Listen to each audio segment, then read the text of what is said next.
सोने के शौकीनों के लिए परेशानी की घंटी बज रही है। चीन ने सोने पर एक खास टैक्स छूट को खत्म कर दिया है। ये फैसला 1 नवंबर से लागू हो गया है। आइए स्टेप बाय स्टेप समझते हैं कि ये क्या है, क्यों हुआ और इसका असर क्या पड़ेगा। सबसे पहले ये छूट क्या थी, आइए इस पर बात कर लेते हैं।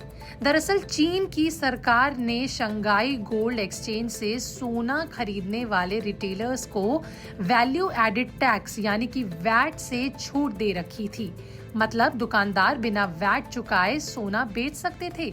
ये छूट सभी तरह के सोने पर लागू होती थी, चाहे ज्वेलरी हो, सिक्के हो, हाई प्योरिटी बार हो या फिर इंडस्ट्रियल मटेरियल हो। अब ये छूट पूरी तरह बंद हो गई है।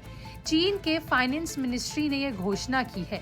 अब सरल भाषा में कहें तो अब सोना बेचने पर वैट लगेगा, जिससे कीमतें बढ़ेंगी। अब सवाल ये है कि चीन ने ऐसा क्यों किया?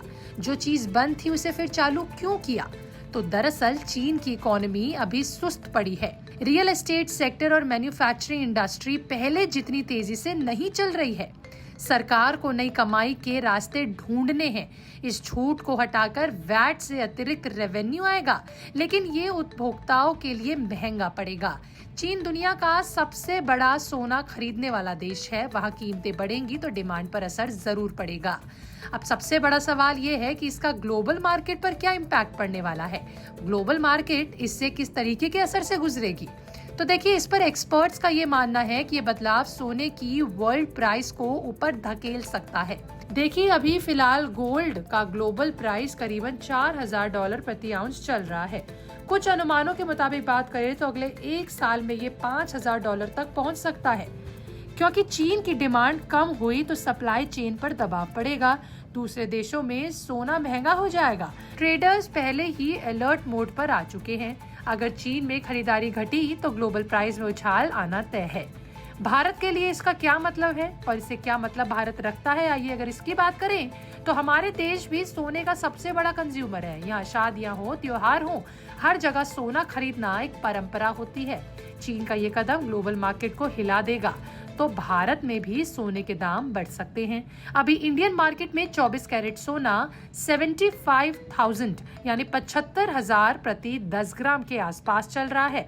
अगर वर्ल्ड प्राइस में 25% ऊपर गया तो यहाँ भी वैसा ही असर देखने को मिलेगा। ज्वेलर्स और इन्वेस्टर्स को सावधान रहना चाहिए। सरकार की ओर से कोई तत्काल रिएक्शन नहीं आया है, लेकिन इंपोर्ट पहले से प्राइस मॉनिटरी कर रहा है। आपको बता दें कि एक्सपर्ट्स इस पर क्या कह रहे हैं। मार्केट एनालिस्ट का ये कहना है कि ये शॉर्ट टर्म में प्राइस में वॉटिलिटी लाएगा, लेकिन वही लॉन्ग टर्म की बात करें तो अगर चीन की इकोनॉमी रिकवर हुई तो डिमांड वापस बढ़ सकती है। लेकिन फिलहाल की बात यह है कि ये नेगेटिव सिग्नल है। कुछ रिपोर्ट्स में ये भी कहा गया है कि ग्लोबल गोल्ड प्राइस में 10 से 15% का इजाफा भी जरूर हो सकता है। तो निवेशकों को यही एडवाइस है कि अगर सोना खरीदना है तो जल्दी करें, क्योंकि प्राइस हाइक का खतरा है। ज्वेलरी बिजनेस वाले अपने स्टॉकिंग चेक करें। चीन का ये फैसला सिर्फ वहां की बात नहीं, पूरी दुनिया के गोल्ड मार्केट को प्रभावित करने वाला फैसला होगा। कुल मिलाकर चीन ने सोने पर वैट छूट खत्म की, लेकिन इकोनॉमी को बूस्ट देने के लिए। हालांकि आपको बता दें कि ग्लोबल प्राइस को 4,000 से $5,000 प्रति आउंस तक ले जाया जा सकता है। भारत में भी दाम बढ़ने की आशंका है और उसका रिस्क है। ये थी आज की स्पेशल अपडेट गोल्ड पर। आपका इस पर क्या कहना है, कमेंट में लिख के जरूर बताइएगा और ऐसे ही गोल्ड के अपडेट के लिए हमारे चैनल बिस्तक को सब्सक्राइब कर लें।